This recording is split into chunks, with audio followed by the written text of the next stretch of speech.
serve our people in government once again. But today, thousands across this federation are having it hard, even some of us. Mothers can't buy Pampers. Fathers can't buy snacks for their kids, their children to go to school. People willing to work cannot find a minimum wage paying job. People are living in darkness because an uncaring government is cutting off the electricity during a pandemic. Banks are foreclosing on people's home when people can't even find money to buy food. People can't afford medication, blood pressure out of control, diabetes out of control, high rates of strokes and heart attacks and cancers, and difficulty to find treatment. People complain every day that almost a year, for some more than a year, cannot get their severance pay, money that should have been put aside for them. These are the hardships that our people here in St. Kitts-Nevis are facing. And while some people are having it hard, others are living high on the hog.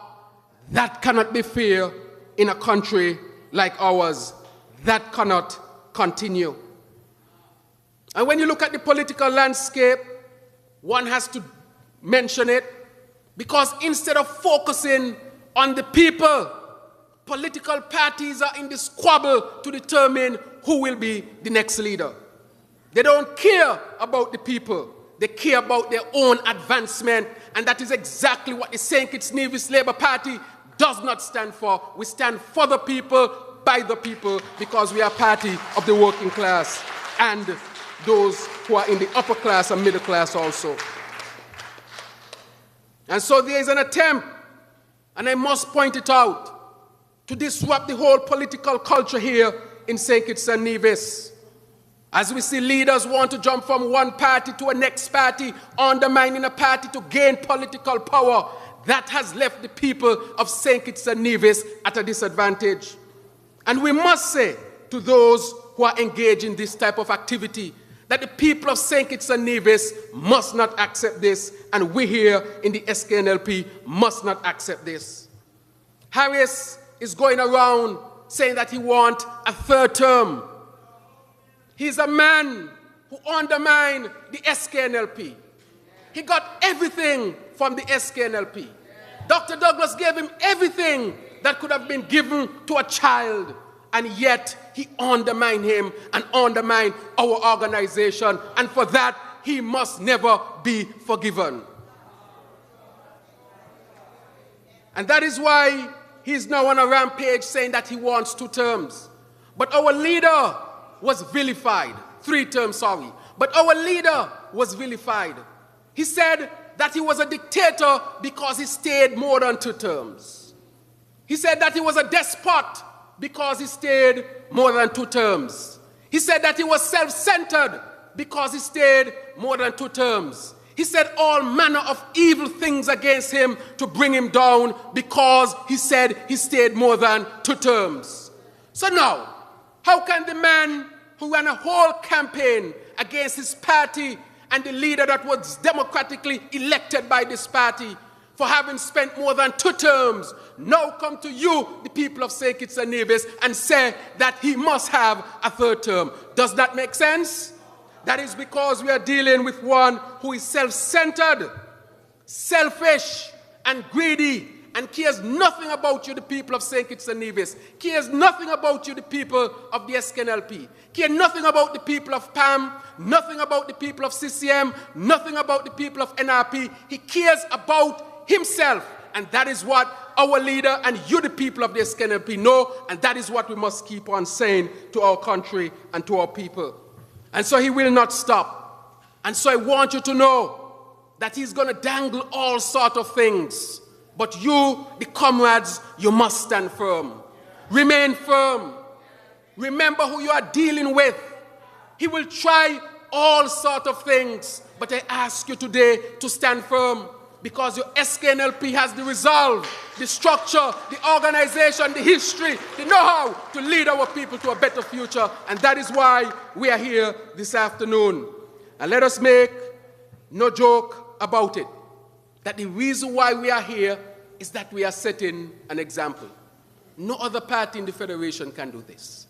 No other party in this federation has the depth and the political understanding to carry out exercises like this one this afternoon.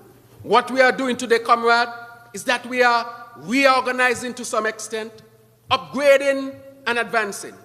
If you have a phone and you don't advance it and upgrade it and update it, your phone will become what? Obsolete. It will not work anymore. And so we are saying that even in the SKNLP, that we must take a moment, a time, when we must reflect on how we do things. We must reflect on our Constitution. And we must ask those hard questions. Is the Constitution as it stands now, is it serving the objective that we have, which is to serve our people in a more modern era? That question has been asked of you and of ourselves as the executive.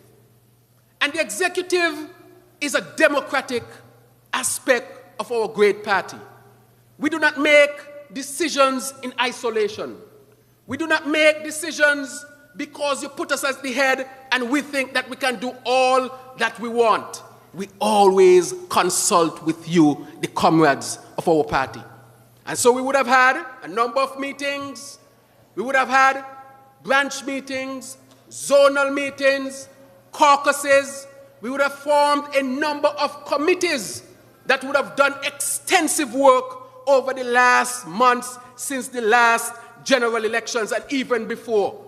And so what we have today is the culmination of that work, where we will discuss here this afternoon the changes that are proposed. And to all of you who would have been involved in some way with making sure that all that work would have been completed so that we can be here today, I want to say, as the chairman of this party, thank you, thank you, thank you from the bottom of our hearts. So this executive is a consultative executive who listened to you. And this afternoon, we'll step further and make sure that we consult with you even as we seek to adjust our Constitution. No other party in St. Kitts and Nevis can boast of this as the St. Kitts-Nevis Labour Party. Put your hands together for yourself.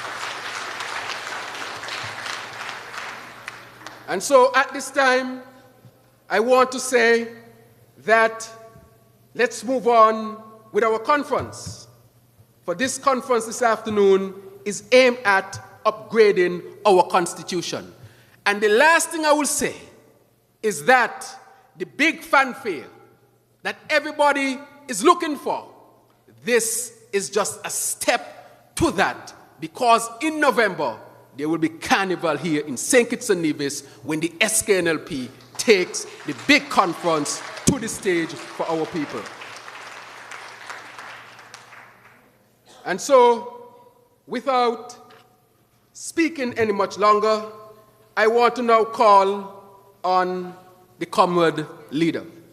I want to say one or two things before he comes forward.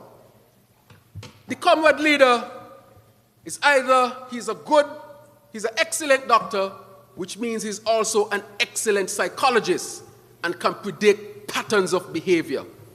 And he predicted that St. Kitts and Nevis will be exactly at this point.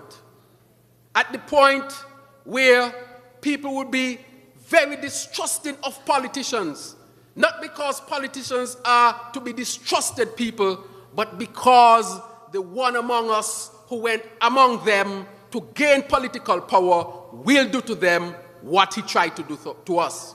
He predicted that. He also predicted that St. Kitts and Nevis will reach the point where once again they will call on the St. Kitts Nevis Labour Party to rescue it. he predicted that. He said to all of them that the path that you are traveling is not a good path, yet they did not listen. And so the comrade leader, in his wisdom, he has stuck with us and stuck with the Federation. He has weathered the storm. And even though they know that he has been the most successful leader since independence, they still try to tarnish his name. But when the big picture is looked at, and his record is judged, not because of his personality, but because of the results, they will conclude, as we conclude today, that he has been the best leader since independence. Help me to bring forward our comrade leader, our comrade leader. Stand up for your comrade leader. Stand up and welcome your comrade leader. The Honorable, the Honorable, the Honorable, the Honorable, the Honorable, the Honorable, Dr. Denzel Llewellyn Douglas.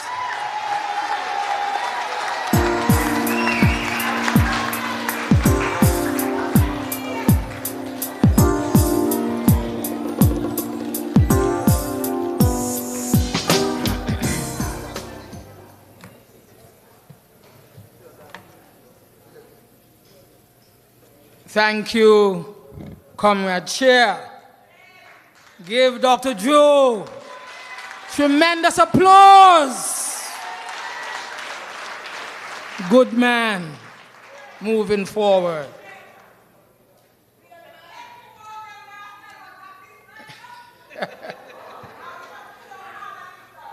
Comrades of Labour, let me in my own way extend a warm Labour welcome to each and every one of you.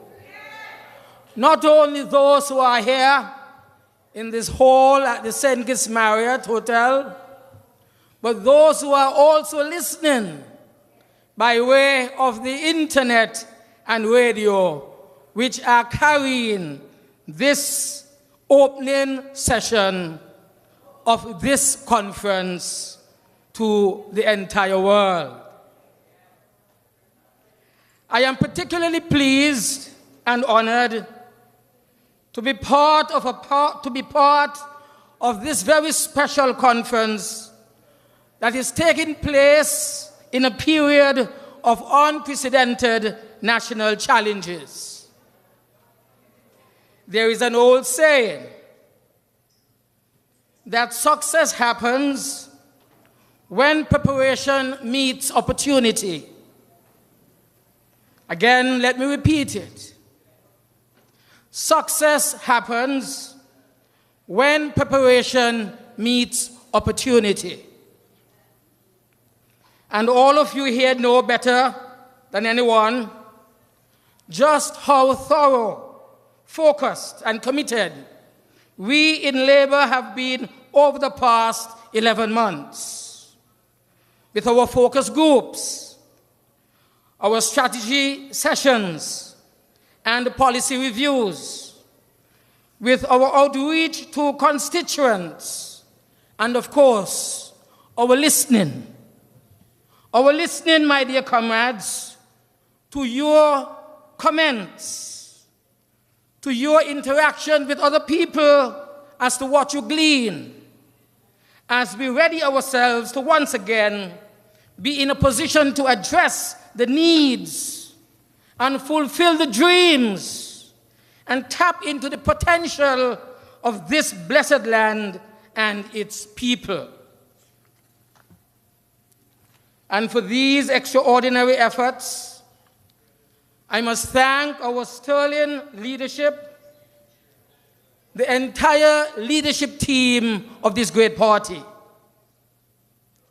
Apart from those who are our leaders in the parliament, the Honorable Dr. Jeffrey Hanley, put your hands together for him. Apart from the Honorable Dr. Joel Clark, Senator, put your hands together for her. I also want you to join me in thanking, in honoring, and applauding our deputy leader, the Honorable former Marcella Althea Liburd. our party chair, Comrade Dr. Terence Drew, our deputy chair, Comrade Meshach Alford, our national secretary, Comrade Diana Williams, our treasurer and assistant treasurer and assistant secretary, Comrade Quios Freeman, our party organizer, of course, not the honorable as yet, Lincoln Maynard, and our party CEO, Comrade Dr. Asim Martin, and all those comrades who were part of the leadership team as our candidates of our constituents in the last election, the Honorable former none other than Mr. Maynard. Congress Maynard. We also have, of course, Kenny Douglas right here in front of me. Kenny, look up. And of course, Mr. Natter, Comrade Natter. I haven't seen him as yet, but I'm sure that he is here, or he's here. We want to make sure that each of them, and of course, His Excellency, Comrade Steve Rensford, we want to make sure that each of them is recognized today, because without them, we would not have reached thus far.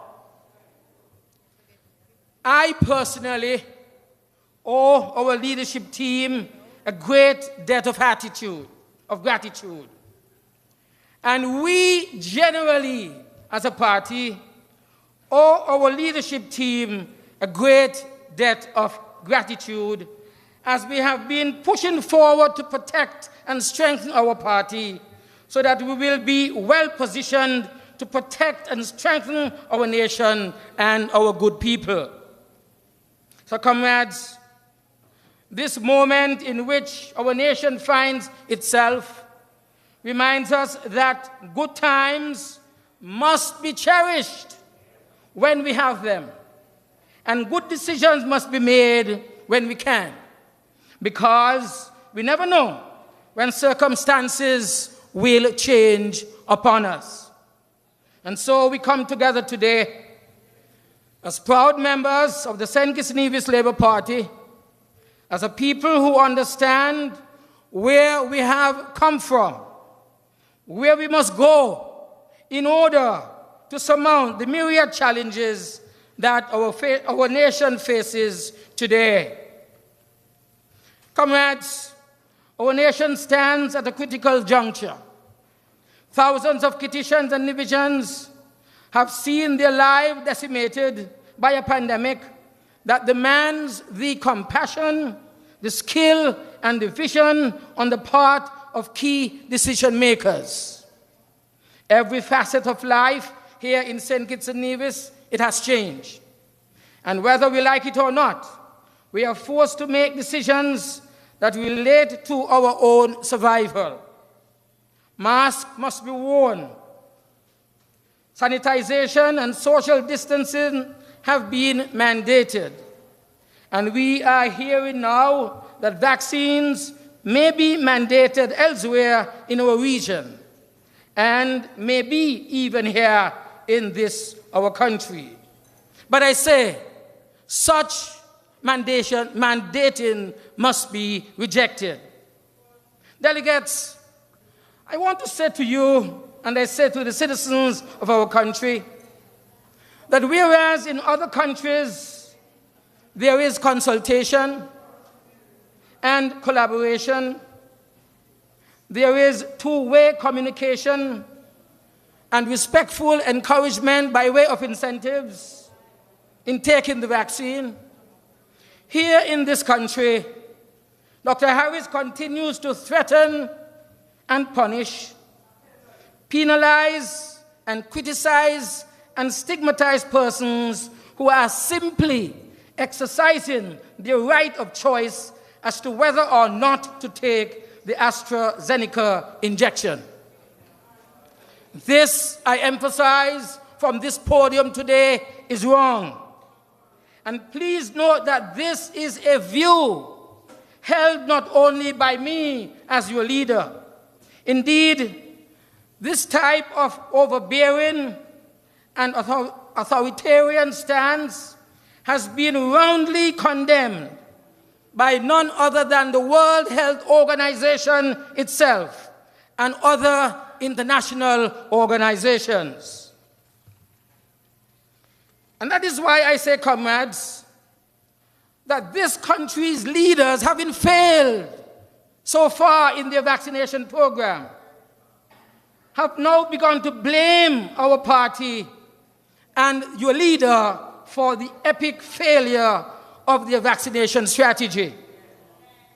The truth is that it was they who refused to recognize that there is a time and a place for party politics.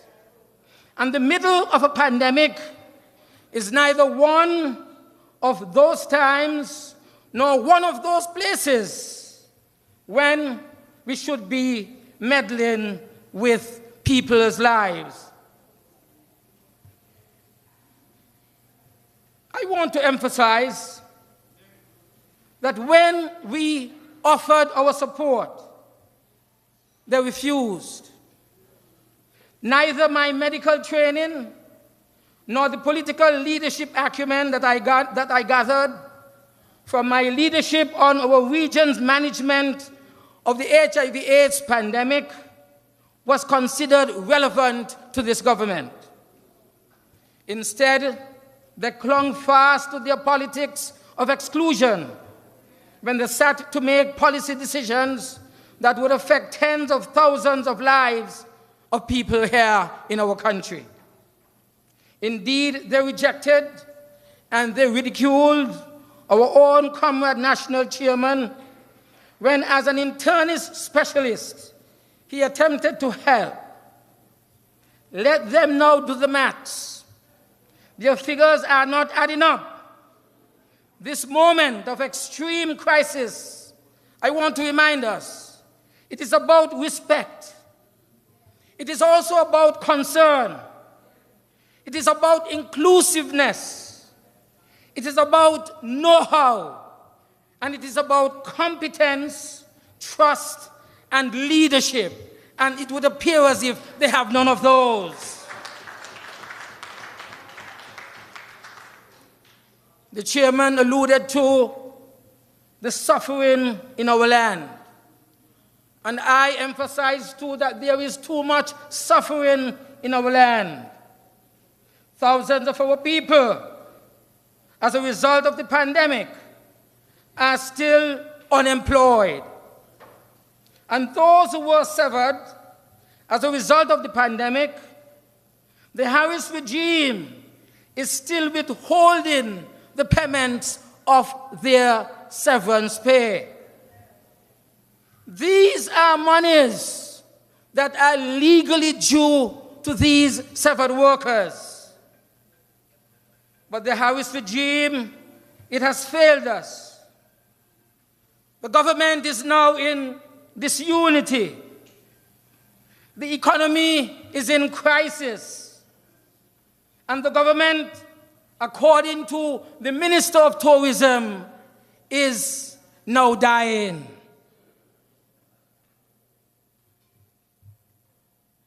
These are the realities of our times. The government has failed us. But I want to make reference to some very important words of advice that were given, it would appear, to our Prime Minister and other Prime Ministers around the region. And he said, and I want to quote him, the Prime Minister is the Prime Minister of Trinidad and Tobago, Dr. Rowley.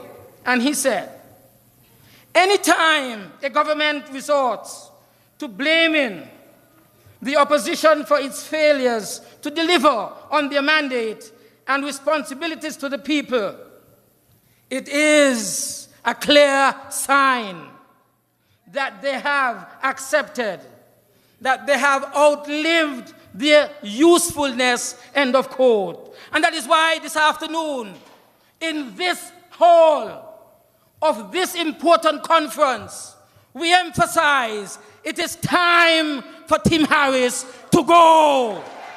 It is time for Harris to go. He has outlived his usefulness, and it is time for him to go. Comrades, we cannot allow ourselves to be distracted by anyone or anything at this most critical juncture in the history of our party and our country. We have important matters that relate to the future of our party, the indomitable St. Kitts-Nevis Labour Party.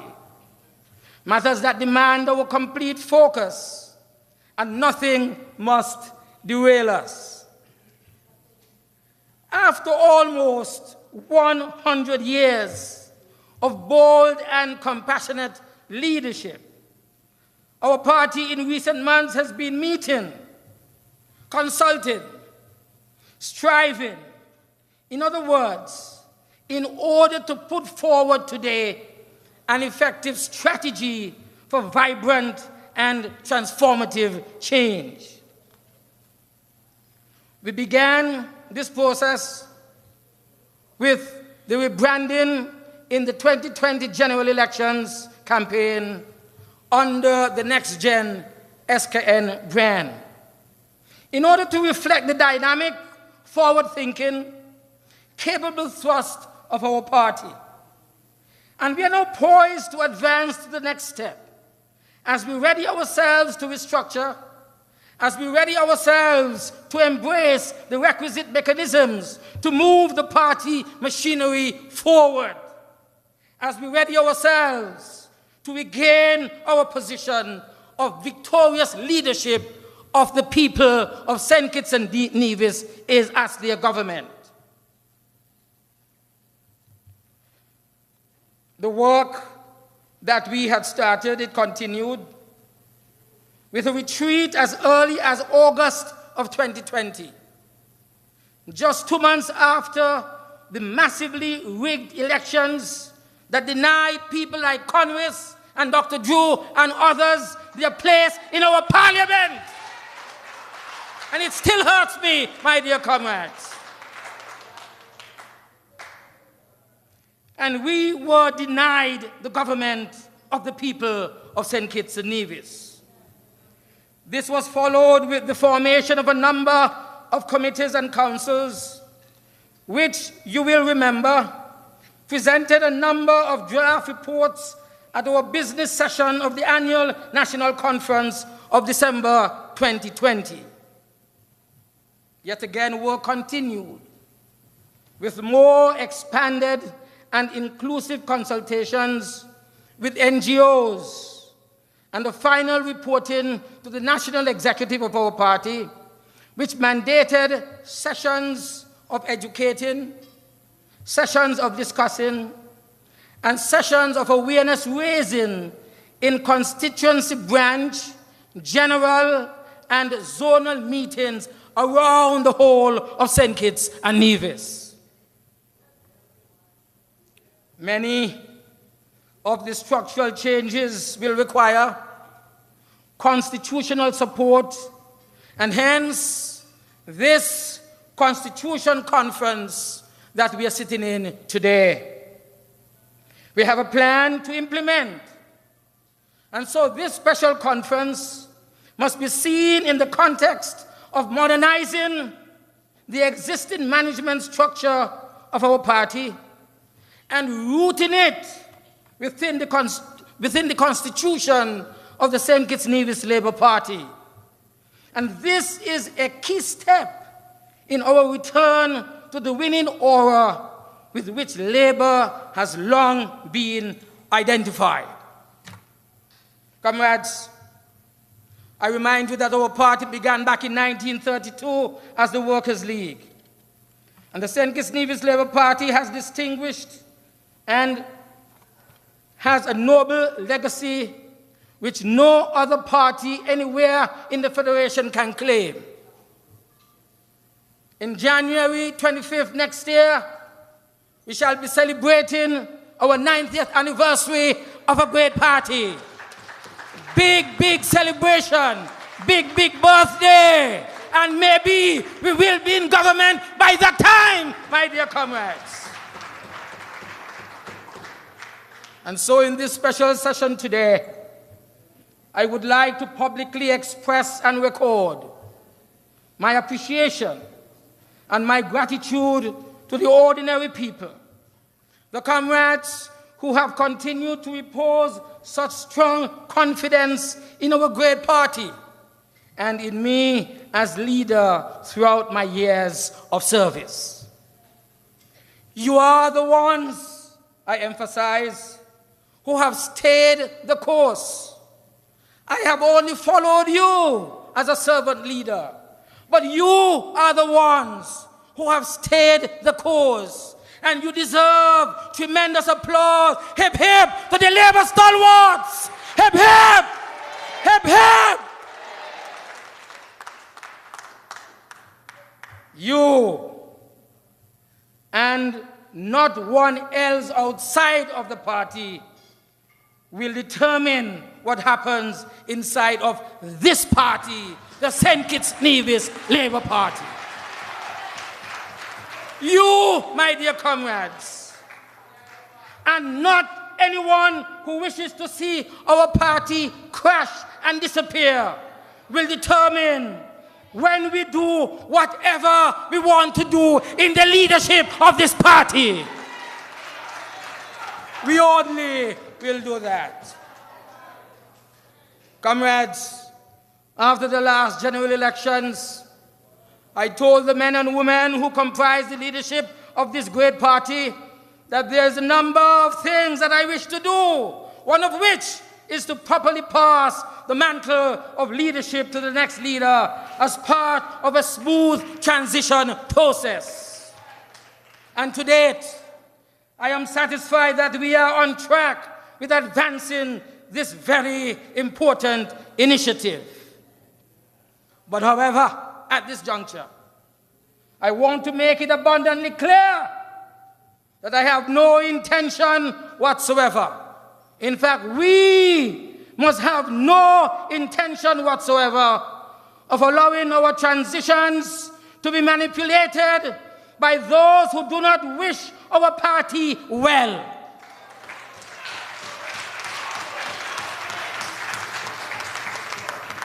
We have here highly skilled and extraordinarily committed individuals within our great party, thinking about the interest of our party. We don't need people from outside to think of our interests. We just never lose sight of this, my dear people. Never must we lose sight of this. And accordingly, we must never allow any external interest. We must never allow any external interest to upend the legacy of sterling leadership which has carefully and democratically passed from one generation of labor leaders to another. It must be to those who are deserving, my dear people. Those who have held and who have led our party from the time of its inception until the present time have had quality of vision, boldness of purpose, and crystal clear commitment, connection, and compassion for the people of our great land. And this, my dear comrade, this is why this party, our party, has always enjoyed greater popular support than any other party here in St. Kitts and Nevis. Your party is the most successful party in the whole Caribbean region. None others have stayed the course like we have. And so I emphasize, and I shall speak it, that this is no minor distinction. And this phenomenal achievement must be recognized. It must be cherished. And it must be protected. Must be protected by every single one of us here in conference today. When the mantle is passed, comrades, our party will be ensuring the high levels of commitment and visionary leadership that are essential, especially in these challenging times here in St. Kitts-Nevis. Comrades, you will remember that in the 1980s, following the death of our cherished leaders and heroes, we experienced defeat at the polls. After assuming leadership back in 1989, my candidate team and I set out an impressive agenda of change. As a matter of urgency, we determined to improve the lives of the ordinary men and women here in St. Kitts-Nevis. We understood how state power could do this. We understood how to integrate and collaborate with the people of the constituencies which we were respectively assigned to lead. And we turned things around, didn't we? You remember 1993? You remember 1994? You remember 1995? We turned it around. We turned it around, my dear people. There is no question that we not only defeated our opponents, but we had a dramatic, positive, and irrefutable impact on tens of thousands of people and their lives. There is a huge difference, comrades, between winning an election and impressively running a nation successfully. And so again, we remember the words of the Prime Minister of Trinidad and Tobago. If you can't do it, you have failed. Take your Georgie bungle and go. People who can do it are here and are committed to get there to do it. We rebuilt and we modernized St. Kitts-Nevis. Our vision and know-how enabled us to expand the economy while closing the sugar industry, and in the midst of the global economic crisis at that. We established varied work experience programs which gave our young people a sense of belonging and independence. The massive distribution of homes and land to ordinary citizens resulted in the revolutionary shattering of the centuries-old distinction between St. Kitts landed and St. Kitts landless people. Today, that is history, my dear people. We raised the minimum wage substantially. We raised the basic pensions paid by Social Security. We transformed our sugar-based economy into one based on boosting agricultural, fishing, and livestock farming, expanding financial services, tourism and information and communication technology, and offshore education services. Yes, we expanded these. Labor attracted foreign investment to expand opportunities available to locals.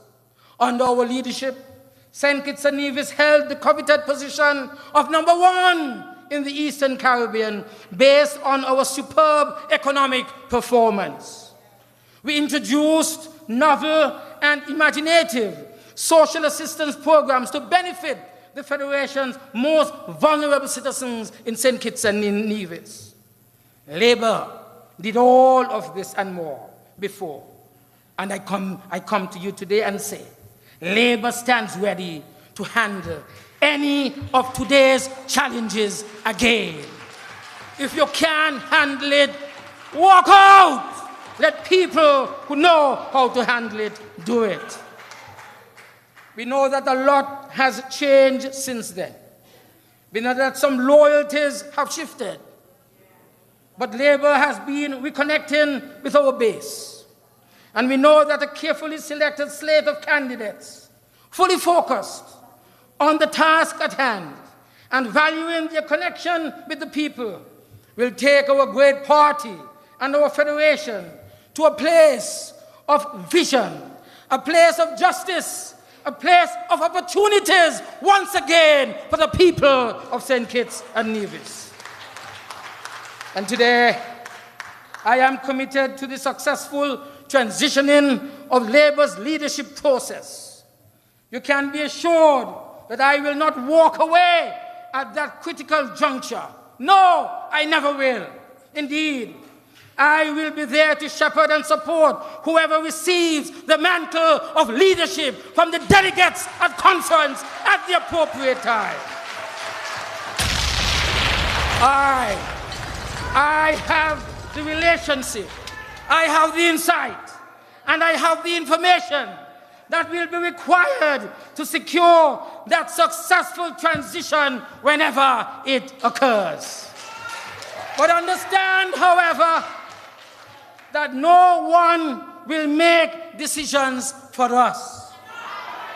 Like so much in life, this is all about timing, timing, timing. We must think, my dear people.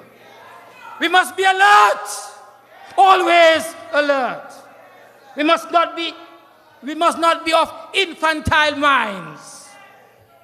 Most of all, we must not allow ourselves to be manipulated by those whose chief aim is to derail precisely those plans and strategies so carefully designed to take the St. Kitts-Nevis Labour Party to the next level. And so this afternoon, let us focus. Let us now focus on what we have come here to do. That is to make certain fundamental changes to our constitution, the constitution of the St. Kitts-Nevis Labour Party.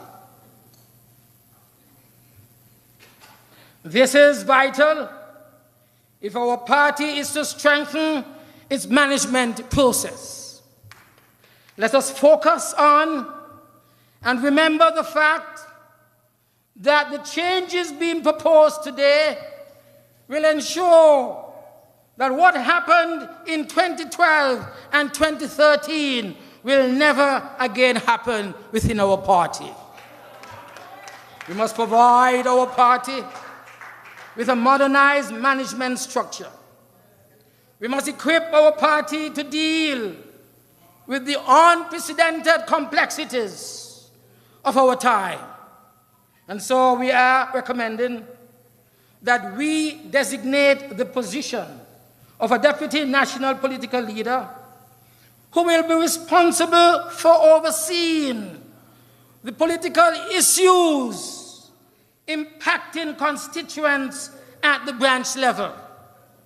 And yet another deputy national political leader of equal importance, two of them, of equal importance, to be engrossed with the management and supervision of the administrative tasks that are key efficient workings of the party machinery. It can no longer be business as usual. This is only one of the examples of the amendments to the Constitution that will come before you this afternoon. But the party must focus its critical resources on you, our comrade delegates, and our constituents, to ensure that you have access to the assistance and the attention that are of importance to you. And so your involvement and support this afternoon are quite vital. I emphasize success happens when preparation meets opportunity. I repeat what I said at the beginning. Success, it happens when preparation meets opportunity. Let us, as members of the bold and historic St. Kitts-Nevis Labour Party, therefore ensure that all hands are on deck this afternoon. Let us together move to implement the needed changes to our Constitution to make us much more effective and efficient, so that we, at the political leadership level and those at the administrative support level, will be empowered to do what is necessary for this party to transition from opposition into government.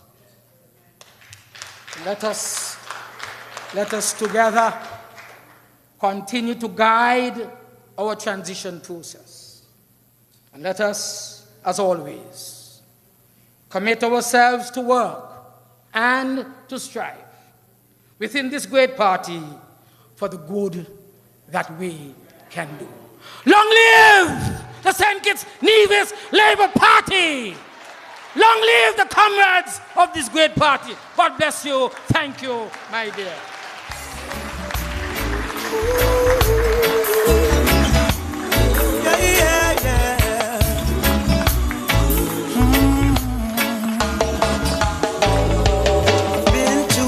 For a while now, growing stronger every day now.